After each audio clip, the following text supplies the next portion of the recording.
अच्छा वो डिस्कनेक्ट कर दिया आपने।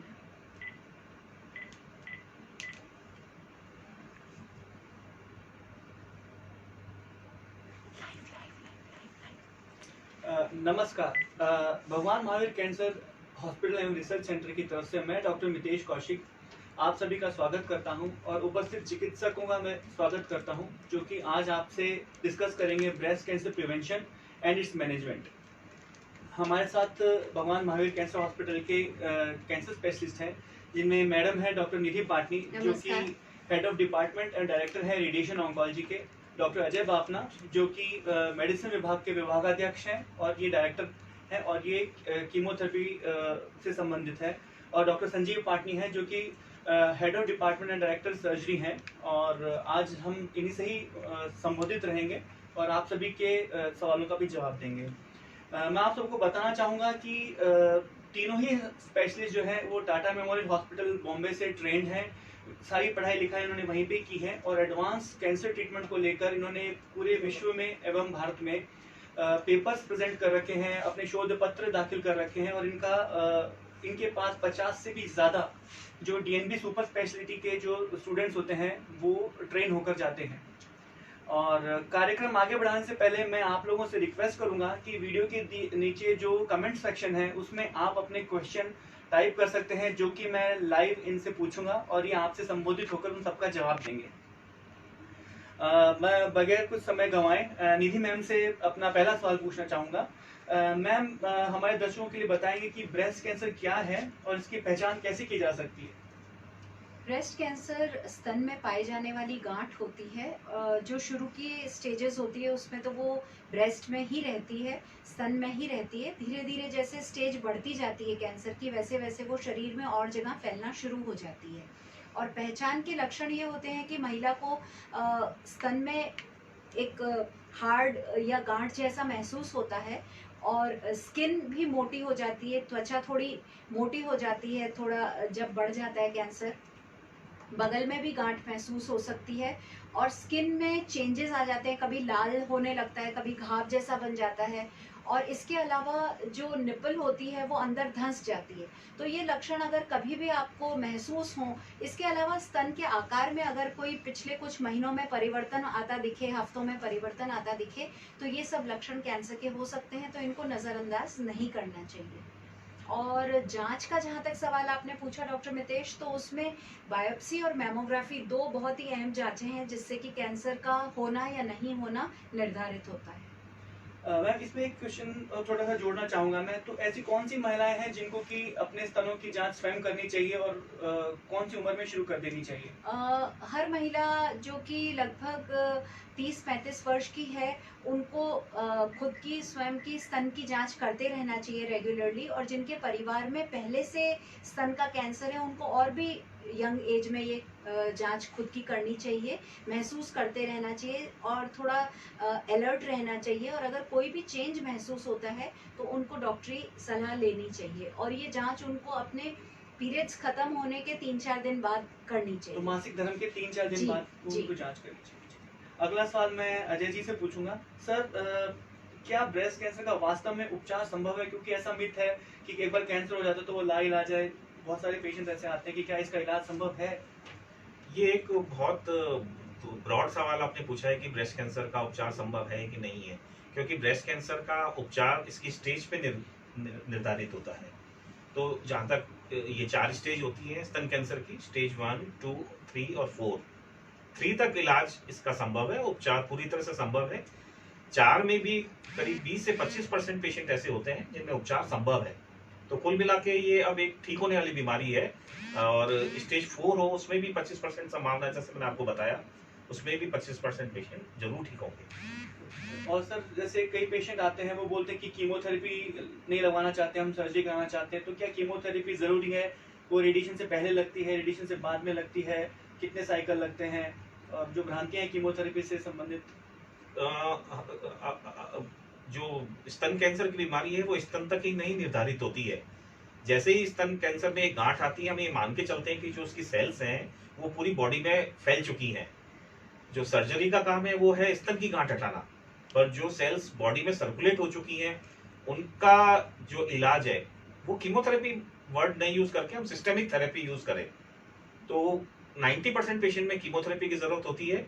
10% पेशेंट ऐसे होते हैं जिनमें कीमोथेरेपी की जरूरत नहीं पड़े और उन्हें हार्मोन थेरेपी सिर्फ देने से काम चल सकता है। तो कुल मिला के सभी मरीजों में सिस्टेमिक ट्रीटमेंट की जरूरत जरूर पड़ती है। नेक्स्ट क्वेश्चन मैं संजीव सर से पूछूंगा कि कई लोग आते हैं, कई मरीज आते हैं कि बायोप्सी को लेके वो डरे रहते हैं कि इसको अगर छेड़ देंगे तो गांठ बढ़ जाएगी, पेशेंट हमारा जो है चला जाएगा। तो इससे जुड़े मिथ के बारे में बताएं और इसकी अहमियत क्या है बायोप्सी की। देखिए ऐसा है कि बायोप्सी के बिना डायग्नोसिस कंफर्म होना बड़ा मुश्किल है, क्योंकि गांठ ब्रेस्ट में केवल कैंसर की ही गांठ नहीं होती है, और भी अलग तरीके की गांठें होती है जो नॉन कैंसरस हो सकती है। तो बिना बायोप्सी के उसको कंफर्म करना, क्योंकि बायोप्सी के बाद कुछ और भी टेस्ट होते हैं जिससे हमको कैंसर के कैरेक्टर के बारे में मालूम पड़ता है और वो आगे के ट्रीटमेंट में हमारे मददगार होते हैं। जहाँ तक ये सवाल है कि बायोप्सी करने से बीमारी फैलती है, ये टोटली मिथ है और ये भ्रांति जो है चली आ रही है। कई बार लोगों को समझाया जाता है, लेकिन फिर भी अभी समाज में ये भ्रांति पूरी तरह से खत्म नहीं हुई है, क्योंकि कई पेशेंट अभी भी आके कहते हैं नहीं साहब हमको तो बायोप्सी नहीं कराएं, छिड़वाएंगे तो बीमारी। बट ये सब गलत है, ऐसा नहीं होता। क्योंकि किसी भी मरीज के शरीर का अंग हटा दें हम केवल इस बेसिस पे कि गांठ है इसलिए हटा दें, वो मुमकिन नहीं है। तो कंफर्म करना जरूरी है, बिना कंफर्मेशन के आगे का ट्रीटमेंट करना नामुमकिन है, और उससे हमको जो इंफॉर्मेशन मिलती है बायोप्सी से वो आगे के ट्रीटमेंट में बहुत मददगार होती है। एक प्रश्न है शायद डॉक्टर निधि पाटनी के लिए किसी ने पूछा है, तो डॉक्टर नितेश पूछ सकते हैं। एक व्यूअर का जो है सवाल है हमारे लिए कि कोई पर्टिकुलर कारण है कि मासिक धर्म के 3 से 4 दिन बाद ही अपने को चेक हाँ, करना चाहिए। ये जरूरी है, क्योंकि मासिक धर्म के कुछ समय पहले तक स्तन जो होते हैं वो थोड़ा हार्ड हो जाते हैं, फर्म हो जाते हैं, और मासिक धर्म शुरू होने के 4-5 दिन बाद उनकी कंसिस्टेंसी सॉफ्ट हो जाती है। तो अगर हम सॉफ्ट स्तन में जब एग्जामिन करेंगे तो अगर उसमें हार्ड गांठ होगी तो वो आसानी से हमारी पकड़ में आएगी। दूसरा कारण ये भी होता है कि बहुत सारी महिलाओं को मासिक धर्म के जस्ट पहले काफी पेन रहता है, तो अगर वो पेन रहेगा तो वो ढंग से एग्जामिन नहीं कर पाएंगी। इसलिए बेहतर ये होता है कि मासिक धर्म के बाद ही 3-4 दिन बाद ही एग्जामिन किया जाए। और रजोनिवृत्ति के बाद यानी कि मेनोपॉज के बाद अगर कोई लेडी एग्जामिन कर रही है तो कोई भी महीने का एक दिन वो निर्धारित कर सकते हैं, जैसे हर महीने की 2-3 तारीख पे आप डिसाइड कर लीजिए और उस समय पे आप अपना रेगुलर एग्जामिनेशन करते रहें। इसमें एक पॉइंट और मैं जोड़ना चाहूंगा डॉक्टर मितेश, कि हर स्त्री के लिए बहुत जरूरी है कि वो अपने स्तन की पूरी तरह से जानकारी रखे कि उसके स्तन दिखते कैसे हैं। सेल्फ ब्रेस्ट एग्जामिनेशन की जिसकी हम बार बार बात कर रहे हैं, उसमें देखना क्या है, देखना यही है कि पहले आप अपने स्तन के बारे में अच्छे से जानकारी प्राप्त करें और उसे दिमाग में अच्छे से समझ लें कि मेरा स्तन ऐसे दिखता है, और उसमें जरा सी भी कोई चेंजेस होती हैं तो वो बेसिकली बेसिस है सेल्फ ब्रेस्ट एग्जामिनेशन का। तो हर स्त्री के लिए बहुत जरूरी है कि वो अपने स्तन के कॉन्फ़िगरेशन के बारे में, एनाटॉमी के बारे में अच्छे से जानकारी रखें, और जरा सा परिवर्तन हो तो डाउट जरूर रखें। और ये स्वयं स्तन परीक्षण या सेल्फ ब्रेस्ट एग्जामिनेशन जो है, ये किसी भी आप गायनेकोलॉजिस्ट से, कैंसर स्पेशलिस्ट से सीख सकते हैं, या फिर इस पे यूट्यूब पे भी इसके वीडियोस अवेलेबल है। हमारे हॉस्पिटल की वेबसाइट पे भी ये चीज़ अवेलेबल है, आप इसको सीख सकते हैं। संजीव सर से मेरा नेक्स्ट क्वेश्चन ये है कि क्या ब्रेस्ट को बचाया जा सकता है या हमेशा ब्रेस्ट को पूरा ही निकालना पड़ेगा? स्तन बच सकता है क्या? नहीं, ये सब स्टेज पे डिपेंड करता है। पहली दूसरी स्टेज के अंदर, पहली और दूसरी स्टेज के ब्रेस्ट कैंसर के स्टेज में अपन ब्रेस्ट को बचा सकते हैं, जिसको अपन बोलते हैं breast conservation surgery, and it is ये पॉसिबल है, और इसको हम हमारे हॉस्पिटल में कई सालों से करते आ रहे हैं। और मेरे ख्याल से अभी तक 400-450 मरीजों के हम ब्रेस्ट कंजर्वेशन कर चुके हैं और वो अभी तक बिल्कुल स्वस्थ हैं। और थर्ड स्टेज के अंदर जो है ब्रेस्ट कंजर्वेशन करना थोड़ा डिफिकल्ट होता है, क्योंकि जब बड़ी गांठ हो जाती है तो ब्रेस्ट, अगर हम बड़ी गांठ को हटाते हैं तो ब्रेस्ट की शेप बिगड़ जाती है, तो उसका मकसद हमारा जो ब्रेस्ट की शेप मेंटेन करने का है वो नहीं रहता। तो उस स्टेज में कीमोथेरेपी देके उसको डाउन स्टेज करके और फिर ब्रेस्ट कंजर्वेशन किया जा सकता है। तो ऐसा ये अब बहुत वो हो चुकी है कि पुरानी बात हो चुकी है कि ब्रेस्ट कंजर्वेशन नहीं किया जाता, पूरा ब्रेस्ट हटाना आवश्यक नहीं है। आपने शुरू में भी ये क्वेश्चन पूछा था कि कीमोथेरेपी, सर्जरी और रेडिएशन का सीक्वेंसिंग क्या होती है। तो ये तीनों जो ब्रेस्ट कैंसर स्पेशलिस्ट हैं, ये तीनों मिलकर डिसाइड करते हैं। Yes, sir. एक जना नहीं डिसाइड करता है, वो पेशेंट तीनों के द्वारा देखा जाता है। और सर्जन को लगता है कि कीमोथेरेपी से अगर गांठ छोटी हो जाती है और breast तो में ये एक अवस्था, ये भी एक अवस्था है जिसमें ब्रेस्ट कंजर्वेशन किया जा सकता है। तो उस संदर्भ में अपन कीमोथेरेपी पहले देते हैं, पहले कीमोथेरेपी पूरी खत्म कर लेते हैं सर्जरी से पहले। साइकिल कीमोथेरेपी पूरी की पूरी सर्जरी से पहले ही खत्म कर लेते हैं। संजीव सर, एक क्वेश्चन और है कि क्या अगर किसी महिला पूरी ब्रेस्ट बाहर से निकलवा के आ गई तो, और अपन मान लो उसका कुछ ट्रीटमेंट करना चाहे, तो क्या हम पूरी ब्रेस्ट बना सकते हैं अपने अस्पताल में? हाँ, ब्रेस्ट कंजर्वेशन बिल्कुल हमारे यहाँ रेगुलर बेसिस पे किया जा रहा है और वो पॉसिबल है। उसके लिए 2-3 तरीके हैं जिससे कि ब्रेस्ट रिकंस्ट्रक्शन किया जा सकता है। जैसे अगर महिला का कोई पहले बच्चेदानी का ऑपरेशन या कोई पेट का ऑपरेशन नहीं हुआ हो, तो पेट की सारी यहाँ की फैट और चमड़ी को लेकर ब्रेस्ट रिकंस्ट्रक्शन किया जा सकता है, जिसको डाइट फ्लैप कहा जाता है।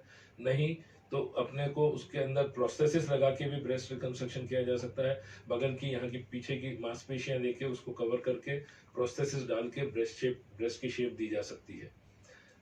बिल्कुल मुमकिन है और हमारे यहाँ रूटीन्स में या हमारे प्लास्टिक सर्जन डिपार्टमेंट बराबर कर रहा है। और अजय सर से मेरा नेक्स्ट क्वेश्चन है, सर इस रोग से कैसे बचा जाए और महिलाओं को क्या ध्यान रखना चाहिए कि कैसे बच जाए इस रोग से? तो मेरे ख्याल से आपका पूछने का इसमें जो स्क्रीनिंग से संबंधित है, शायद आप पूछना चाह रहे हैं, और किसी की फैमिली में अगर हिस्ट्री या है तो कैसे बचना है? हाँ, तो इसमें या कोई डाइटरी लाइफस्टाइल मॉडिफिकेशन करने हैं? तो स्क्रीनिंग में सबसे पहले ये हम डिसाइड करेंगे कि जो पेशेंट जो स्त्री है वो एवरेज रिस्क में है या हाई रिस्क में है। एवरेज रिस्क में वो स्त्री जिसके परिवार में कभी किसी को नहीं हुआ हो, या वो स्त्री जिसको खुद को कभी स्तन कैंसर नहीं हुआ हो, तो ये होते हैं एवरेज रिस्क। तो इनमें जो मेनली हम लोग जो उनको सिखाते हैं वो सेल्फ ब्रेस्ट एग्जामिनेशन और उनके ब्रेस्ट की एनाटॉमी की अवेयरनेस। तो इसको बोलते हैं हम ब्रेस्ट कैंसर एनकाउंटर और ब्रेस्ट कैंसर अवेयरनेस। तो वो स्त्री अपने स्तन के बारे में खुद ही अच्छे से जाने।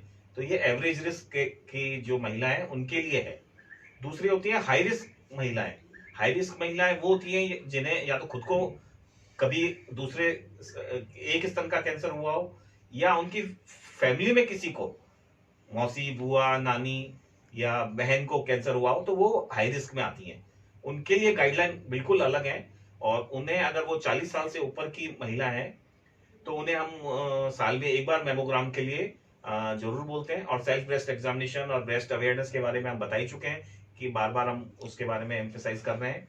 और इस स्त्री को जो सेल्फ ब्रेस्ट एग्जामिनेशन है और स्क्रीनिंग के जो मेथड है, उनको जिस उनके फैमिली में जिस किसी को भी कैंसर हुआ है, जैसे अगर 40 साल की उम्र में उनके रिलेटिव को कोई कैंसर हुआ है, तो उन्हें 30 साल की उम्र से ये स्क्रीनिंग हम करना चालू कर देते हैं। ठीक है सर। और सर कोई लाइफस्टाइल मॉडिफिकेशन आप सजेस्ट करना चाहेंगे? Lifestyle, breast cancer basically lifestyle की ही बीमारी है, क्योंकि इसमें हेल्थ एजुकेशन बहुत इंपॉर्टेंट है।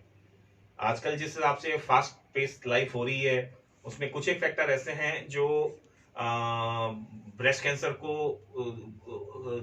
होने में ज्यादा करते हैं, इसमें रिस्क फैक्टर हाई रिस्क में डाल देते हैं। उसमें जो सबसे इम्पोर्टेंट है वो ये है कि आजकल जो मासिक धर्म की उम्र है वो बहुत कम हो गई है। आज जो लड़कियां हैं वो 10 या 11 साल की उम्र में ही मेंसेस आने लग जाते हैं उनको। और ये अपोजिट साइड में भी होता है, जब उनके रजोनिवृत्ति या मीनोपॉज है उसकी उम्र भी 5 से 10 साल बढ़ गई है। तो जितने साल औरत को या महिला को एस्ट्रोजन से सामना करना पड़ेगा, उसके चांसेस ऑफ ब्रेस्ट कैंसर उतने ही ज्यादा होंगे। और ये महिलाएं आजकल अपने कैरियर ओरिएंटेड हैं, वो बात ठीक है, पर अगर पहली जो प्रेगनेंसी है वो 30 साल के बाद अगर है, तो ये स्त्री डेफिनेटली एक हाई रिस्क केस में आती है, जिसमें स्क्रीनिंग के लिए ये एक बहुत इंपॉर्टेंट पॉइंट बन जाता है। दूसरा ये है कि जो महिलाएं जिनके जो अविवाहित रह जाती हैं उनको भी ये रिस्क रहता है, और जिन्होंने ब्रेस्ट फीडिंग नहीं कराई हो उनको भी ये रिस्क रहता है। तो ये सारा जो उनका हार्मोन है एस्ट्रोजन, उससे कितने साल वो प्रभावित रहती है अपनी जिंदगी में या टोटल आयु में, उस पर निर्भर करता है कि तो सब मोटापे का भी फर्क पड़ता होगा फिर? वो लाइफस्टाइल फैक्टर ही हो गया, जिस हिसाब से फिट रखें अपने आप। हाँ, जिस हिसाब से फास्ट फूड और इनका प्रचलन चल रहा है, मोटापा डेफिनेटली, लैक ऑफ एक्सरसाइज बोल लें या मोटापा बोल लें, ये अपने आप में एक बहुत बड़ा रिस्क फैक्टर है। रिकरेंस का रिकरेंस का ठीक हो भी जाए, मान लो उनको रिस्क तो है ही होने की, लेकिन अगर वजन बढ़ा हुआ रहता है तो दूसरे कैंसर होने का भी और स्तन कैंसर दोबारा आने का भी रिस्क बढ़ जाता है मोटापे में। निधि मैम से एक सवाल है मेरा कि कई महिलाएं आती हैं, वो बोलती हैं कि जी हमें पूरा स्तन हटाना है क्योंकि ब्रेस्ट बचाने में तो रिकरेंस के चांस बढ़ जाते हैं, वापस आ जाती है बीमारी और उसके बाद सेक लेना पड़ेगा, सेक से जुड़ी कई सारी भ्रांतियां हैं, तो उसके लिए आप दर्शकों को क्या कहना चाहोगे? मैं ये कहना चाहूंगी कि जितना हो सके हमको पूरा ट्रीटमेंट लेना ज़रूरी है और डॉक्टर जो हमको समझा रहे हैं वो समझना ज़रूरी है। बात ये होती है कि अगर हम पूरा स्तन हटाएं एक महिला में और दूसरी महिला में स्तन बचा के उसको रेडिएशन दें, ये दोनों महिलाओं में बीमारी वापस आने की जो रिस्क है बराबर है, लेकिन रेडिएशन लेना ज़रूरी है। अगर हम पूरा स्तन हटाते हैं तब भी बहुत सारी महिलाओं में रेडिएशन देने की जरूरत पड़ सकती है, इसलिए ये सोच के कि हमको रेडिएशन नहीं लेना, आप पूरा स्तन हमारा हटा दीजिए, ठीक नहीं है। अगर डॉक्टर कह रहे हैं कि बचाने में रिस्क नहीं है तो बचाने के लिए आपको जरूर सोचना चाहिए। और इसमें ये होता है कि रेडिएशन के बारे में जो भ्रांतियां हैं वो किसी जमाने में सही थी, डॉक्टर मितेश जैसा आप कह रहे हैं, क्योंकि उस जमाने में जो मशीनें थी, उनकी जो टेक्निक थी वो अच्छी नहीं थी, थोड़ी पुरानी टाइप की होती थी, तो रिएक्शन ज्यादा आते थे। लेकिन अब जो मशीनें आ गई हैं उनसे साइड इफेक्ट्स मिनिमम हैं और अगर हैं तो भी बहुत ही टेम्पररी हैं। ऐसा नहीं है कि लाइफ लॉन्ग कोई प्रॉब्लम हो जाएगी ब्रेस्ट कैंसर का रेडिएशन लेने से। तो अच्छी से अच्छी मशीनें, अच्छी से अच्छी टेक्निक्स अब अवेलेबल हैं जिससे बहुत ही फोकस तरीके से अपन रेडिएशन दे सकते हैं। साइड इफेक्ट नहीं होते हैं तो वो कुछ दिनों में या वीक्स में ठीक हो जाते हैं। सर कीमोथेरेपी से कोई भ्रांतियां हैं कि कीमोथेरेपी के बाद बाल चले जाते हैं, वापस नहीं आते हैं, शरीर कमजोर हो जाता है, और तो ऐसी कोई आप दर्शकों को बताना चाहेंगे कि ऐसा कुछ है या नहीं है? कीमोथेरेपी जिन भी महिलाओं को लगेगी उनके हेयर लॉस या एलोपेशिया जो है वो जरूर होगा, पर उससे उसमें डरने की क्या बात हो गई?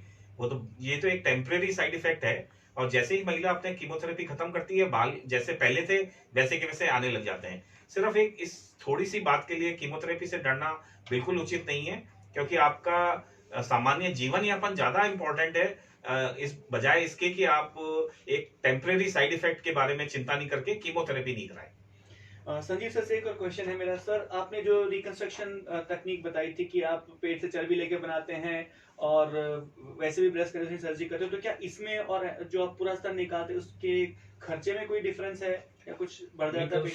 रिकंस्ट्रक्टिव सर्जरी, ब्रेस्ट रिकंस्ट्रक्शन के लिए कॉस्ट थोड़ी सी बढ़ जाती है, लेकिन वो हमारे हॉस्पिटल में बहुत मतलब दूसरे हॉस्पिटल से कंपैरिजन में अगर हम देखेंगे तो बहुत मिनिमल है।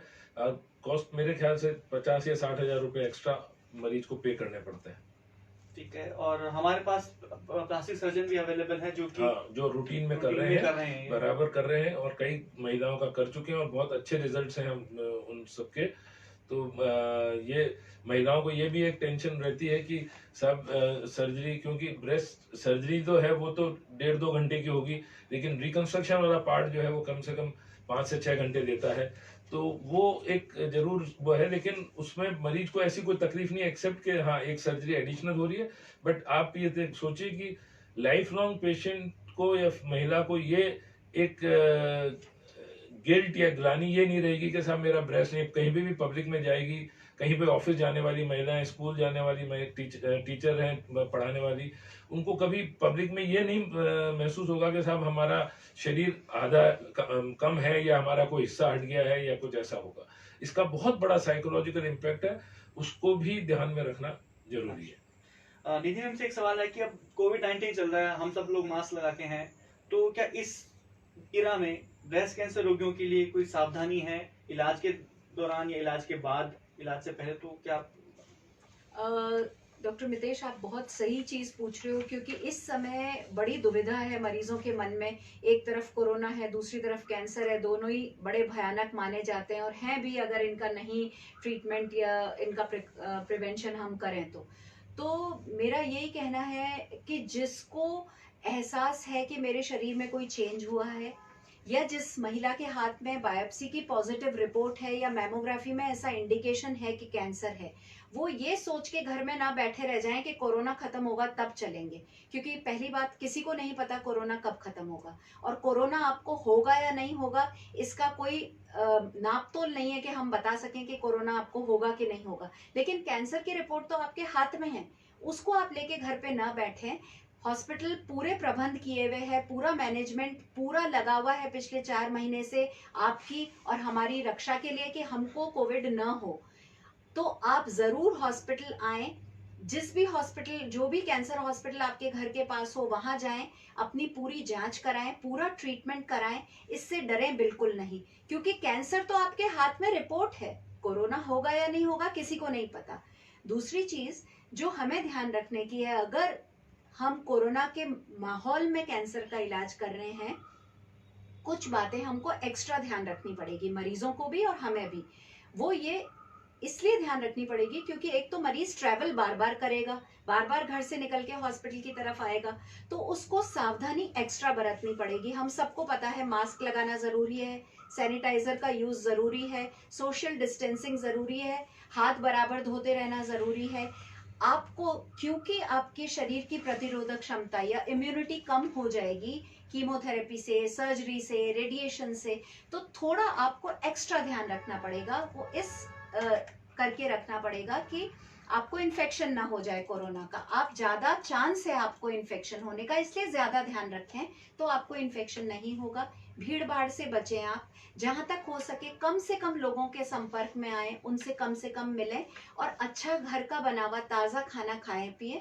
और अगर कोई भी लक्षण आपको कोरोना जैसा, यानी कि थकावट हो, बुखार हो, खांसी जुकाम हो, तो तुरंत अपने कैंसर के डॉक्टर को बताएं कि मुझे ये प्रॉब्लम हो रही है। और मैं अपने श्रोताओं को ये भी बताना चाहूंगा डॉक्टर मितेश की जब से कोरोना हुआ है, हमने जो कैंसर का ट्रीटमेंट है वो उनको वही ट्रीटमेंट दिया है जो हम कोरोना से पहले देते थे। और अभी तक हमारे किसी ना मरीज को कोरोना हुआ है, ना किसी हेल्थ केयर प्रोफेशनल को कोरोना हुआ है। वो इसलिए नहीं हुआ, डॉक्टर निधि ने जैसा आपको बताया कि हम ऑलरेडी एक्स्ट्रा प्रिकॉशन ले रहे हैं, क्योंकि हमें भी मरीजों की चिंता है और हमें खुद की भी चिंता है। तो अभी तक हमें पूरे 100% सक्सेस मिली है भगवान महावीर कैंसर में, कोरोना के टाइम में कैंसर के इलाज के लिए। अभी एक व्यूअर का क्वेश्चन है कि क्या ब्रेस्ट की हर गांठ जो है वो कैंसर ही होती है?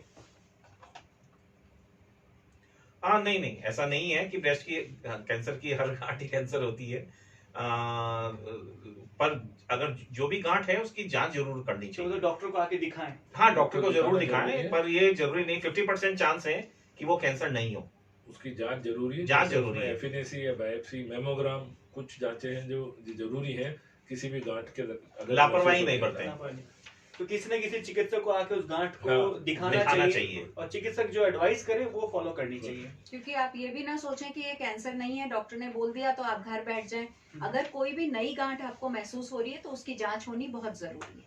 एक और व्यूअर का क्वेश्चन है, क्या कोई महिला ब्रेस्ट का इलाज करवा रही है कैंसर का, तो क्या वो प्रेग्नेंट हो सकती है, या ड्यूरिंग ट्रीटमेंट प्रेग्नेंट होगी तो क्या बच्चे पे कोई हार्म आएगा क्या?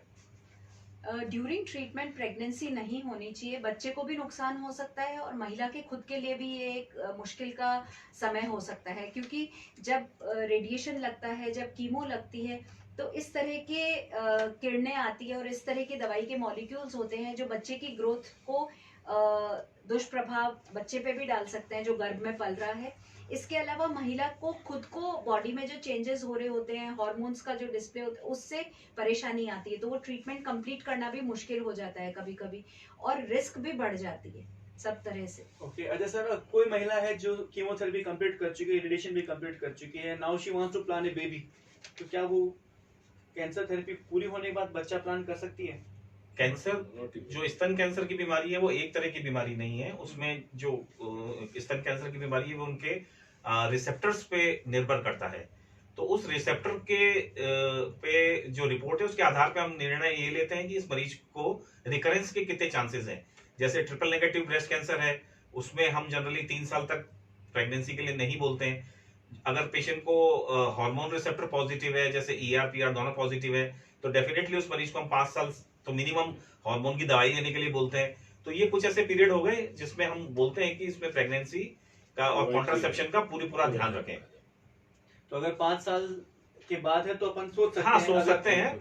और उसमें भी प्रॉपर काउंसलिंग की जरूरत है और मरीज को हम अच्छे से समझाएंगे कि आपको अब इसमें आप इस तरफ जा सकते हैं या नहीं।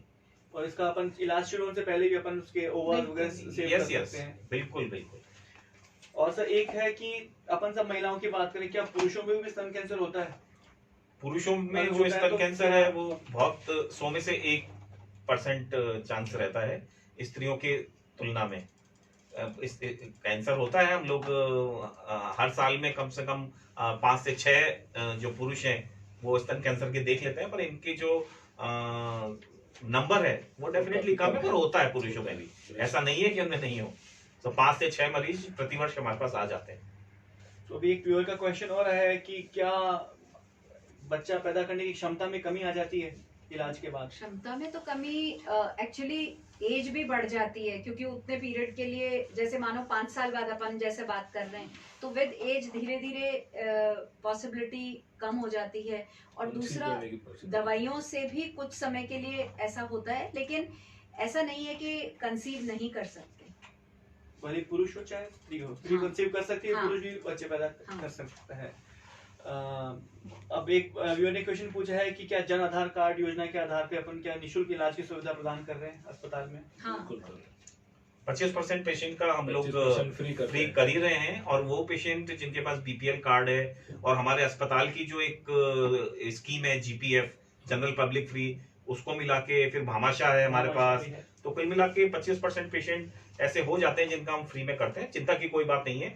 एक बार आके अपनी समस्या हम जो भी है स्तन कैंसर रोग विशेषज्ञ को बताएं, वो डेफिनेटली आपकी हेल्प करेंगे। और ऐसा नहीं है कि आप अगर सक्षम नहीं है तो आपका इलाज नहीं होगा। इलाज आपका डेफिनेटली होगा। मुख्यमंत्री प्रधानमंत्री भी कैसे भी हो आपका हाँ। इलाज आपकी मदद पूरा की संभव जाएगी। होगा। आप हॉस्पिटल ऐसा आए नहीं है और कि पैसे के अभाव में कोई पेशेंट लौटाया नहीं जाता है इस हॉस्पिटल से।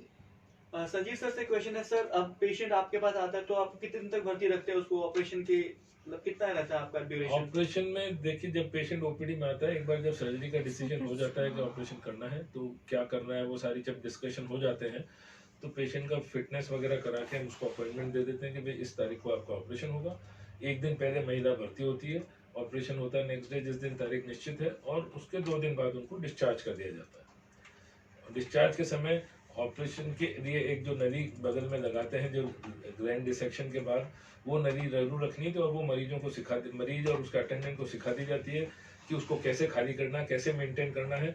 और उसका कोई टाइम पीरियड नहीं है कब निकलेगा, वो कभी हफ्ते भर में भी निकाल सकते हैं, तो 15 दिन भी लग जाते हैं, क्योंकि उस पर डिपेंड करता है कि उसमें फ्लूइड कितना आ रहा है।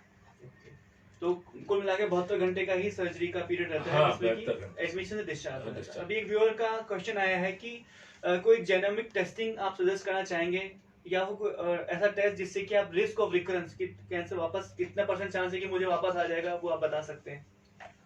ट्रिपल नेगेटिव जो ब्रेस्ट कैंसर होते हैं, जिसमें मरीज के हार्मोन जो रिसेप्टर होते हैं वो नेगेटिव होता है, और एक थर्ड जो मार्कर होता है HER2/neu वो भी नेगेटिव हो, तो ये एक ऐसी महिला होती है जिनमें एक जीन होता है जिसे हम बोलते हैं BRCA1 और BRCA2।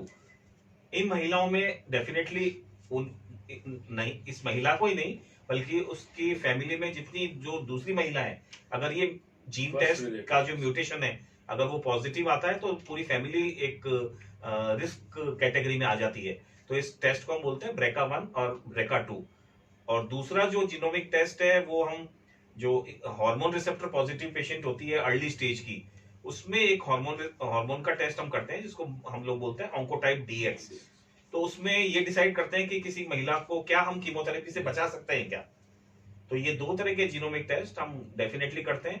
और थर्ड तरह का जो जीनोमिक टेस्ट है वो उन मरीजों में हम करते हैं जो चौथी स्टेज के मरीज हैं, और उनको हम जो निर्धारित इलाज है वो तो दे चुके हैं पर मरीज को कोई फायदा नहीं हो रहा, तो उसको हम NGS एक टेक्निक होती है नेक्स्ट जनरेशन सीक्वेंसिंग, उसके थ्रू हम कुछ ऐसा जीन्स पता करने की कोशिश करते हैं कि क्या उस मरीज को हम एडवांस स्टेज में भी ट्रीटमेंट दे सकते हैं कि नहीं।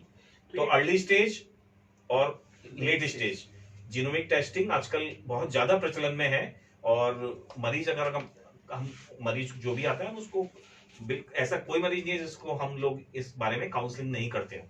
और सर इसमें खर्चा कितना हो जाता है अंदाजन? नो, ये टेस्ट बहुत महंगे हैं। सिवाय ब्रेका 1 और ब्रेका 2 के, जो कि 22,000 में हो जाते हैं। बाकी ऑन्कोटाइप डीएक्स जो कीमोथेरेपी दें या हार्मोन थेरेपी दें, इसका टेस्ट ये करीब 2.5 लाख का होता है।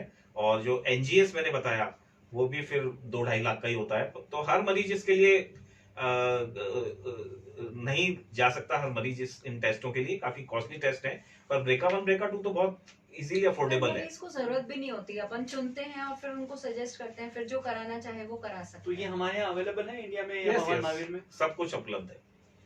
सर एक सवाल और है आपसे कि पेशेंट की सर्जरी हो गई, अब आपके पास वो कीमोथेरेपी के लिए आता है, तो आप उसको कैसे बुलाते हैं? क्या उसको रोज बुलाना पड़ता है? कितने दिन तक एडमिट रहना पड़ता है, या आप एक दिन में छुट्टी कर देते हैं? कुछ ऐसा है? इसमें भी मैंने बताया आपको कि स्तन कैंसर के प्रकार पर ये सब कुछ निर्भर करता है। कुछ ऐसे मरीज हैं जिन्हें हम हर हफ्ते बुलाते हैं कीमोथेरेपी के लिए, कुछ मरीज ऐसे हैं जिन्हें 15-15 दिन में बुलाते हैं, कुछ मरीज ऐसे हैं जिन्हें 3-3 हफ्ते में, और कुछ ऐसे हैं जिन्हें 4-4 हफ्ते में भी हम बुला सकते हैं। तो स्तन कैंसर की बीमारी एक बीमारी नहीं है, इसके भी कई सारे प्रकार हैं, और किसी भी 2 मरीजों का जो इलाज है वो एक तरह से नहीं हो सकता। इसीलिए एक मरीज को दूसरे मरीज से बात करने की बजाय अपने जो ट्रीट करने वाले जो स्तन कैंसर रोग विशेषज्ञ हैं उससे अपने बीमारी के बारे में पूछें, क्योंकि उस मरीज को हो सकता है कि स्तन कैंसर का दूसरा प्रकार हो, आपको दूसरा प्रकार हो। तो उस मरीज से पूछने की बजाय आप जो आपका ट्रीटमेंट करने वाले डॉक्टर्स हैं उनसे आप डिटेल में पूछिए। और निधि मैम से सवाल है, मैम जब पेशेंट सेक लेने आता है तो उसको क्या आप एडमिट करते हैं या फिर आप डेली रूटीन बेसिस बुला के उसको घर नहीं, भेजते हैं? रेडिएशन के लिए एडमिशन की कोई जरूरत नहीं होती। इनफैक्ट बहुत सारे पेशेंट ऐसे हैं जो अगर सेम शहर में रहते हैं तो वो तो रेडिएशन करा के अपना नौकरी पे चले जाते हैं, तो रेडिएशन से कोई ऐसे प्रॉब्लम और नहीं कुछ होती लोग है कि भी आपको उसमें जल्दी रुकना radiation पड़ेगा में- या भर्ती रहना पड़ेगा। हाँ, अगर कोई फाइनेंशियल रिक्वायरमेंट की वजह से यानी मेडिक्लेम वगैरह की वजह से भर्ती करना हो तो वो कर देते हैं, बाकी ट्रीटमेंट के लिए एडमिशन की कोई जरूरत नहीं होती है। तो अब तीनों से कंबाइंड सवाल की टोटल कॉस्ट कितनी आती है? किसी को ब्रेस्ट कैंसर है, वो आपके अस्पताल में आ गया है, आप कैसे उसका कॉस्ट? जैसा आपको अभी बताया था कि एक ही तरह का नहीं है कैंसर, तो इसमें जैसे ऑप्शन है कि अगर अपन रेडिएशन दें या ना दें, जरूरत है या नहीं है, या कीमोथेरेपी लगेगी या नहीं लगेगी, लगेगी तो कौन सी दवाई लगेगी। इसी तरह से सर्जरी में पूरा स्तन हटेगा या सिर्फ गांठ हटेगी, रिकंस्ट्रक्शन की जरूरत है या नहीं। तो मैम तो रेडिएशन में क्या? रेडिएशन में अपन बेसिक वाला अगर रेडिएशन देते हैं तो लगभग 50-55 हजार में उसका पूरा ट्रीटमेंट हो जाता है। और उसके बाद उसके बाद अगर बेहतर किस्म का रेडिएशन देते हैं, जिससे कि मान लीजिए स्पेशली लेफ्ट साइड का अगर ट्यूमर है और अपन हार्ट लंग ये सब बचाने की पूरी कोशिश करते हैं, यंगर एज ग्रुप का पेशेंट है, तो उस केस में करीब करीब 1,70,000 तक का खर्चा आ सकता है पेशेंट। और सर कीमोथेरेपी में? कीमोथेरेपी में भी स्तन कैंसर के प्रकार पर निर्भर करता है, पर अगर पेशेंट को कम से कम भी अगर कीमोथेरेपी दें तो 60,000 का खर्चा तो आ ही जाता है। और सर सर्जरी में with sir- reconstruction, without reconstruction? हाँ, विदाउट रिकंस्ट्रक्शन करीब जनरल वार्ड के हिसाब से अगर अपन देखेंगे तो करीब 1 लाख के अंदर अंदर सारा काम हो जाता है। रिकंस्ट्रक्शन अगर करना पड़ता है तो 1.5 से 2.25 लाख रुपए का खर्चा है, और मतलब 70-75 हजार रुपए और एक्स्ट्रा एक्स्ट्रा डॉक्टर मितेश, लेकिन ये सारा खर्चा करीब उसको करीब change 6-7-8 महीने के दौरान दौरान आता है। एक ऐसा साथ नहीं ही कि लगता है। पहले दिन पेशेंट को इतना पैसा लेके हाँ, आना उसको होता है, चेंज करो। और पहले दिन पेशेंट को पूरा समझाया जाता है कि आपको कितना कितना खर्चा लगेगा, कैसे कैसे होगा, और फाइनल जो सर्जरी के बाद की रिपोर्ट आती है उस पे तो पूरा क्लियर हो जाता है कि आगे क्या होगा। पहले दिन अपन काफी हद तक बता पाते हैं पेशेंट को, लेकिन सर्जरी के रिपोर्ट के बाद तो पूरा क्लियर हो जाता है, तो वो अपना फाइनेंस अरेंज कर सकते हैं उस हिसाब से। तो 6 महीने के दौरान जितना भी खर्चा बताया है ये धीरे धीरे पेशेंट से लिया जाता है, एकदम हाँ, से हाँ, उसको एकदम से उन्हें पहले खर्च दिन करने की नहीं लाना होता जरूरत है। नहीं होती है। तो आज का कार्यक्रम हम यहीं समाप्त करते हैं। सभी को धन्यवाद, सर लोगों को, मैम को भी, और आप सभी को भी धन्यवाद, और थैंक्स ऑल। आप सब हमसे जुड़े उसके लिए धन्यवाद। बहुत बहुत थैंक यू डॉक्टर और मेरी मितेश। तरफ से भी एक संदेश है कि आप 1 कदम बढ़ाएं, हम 2 कदम बढ़ाएंगे आपके लिए।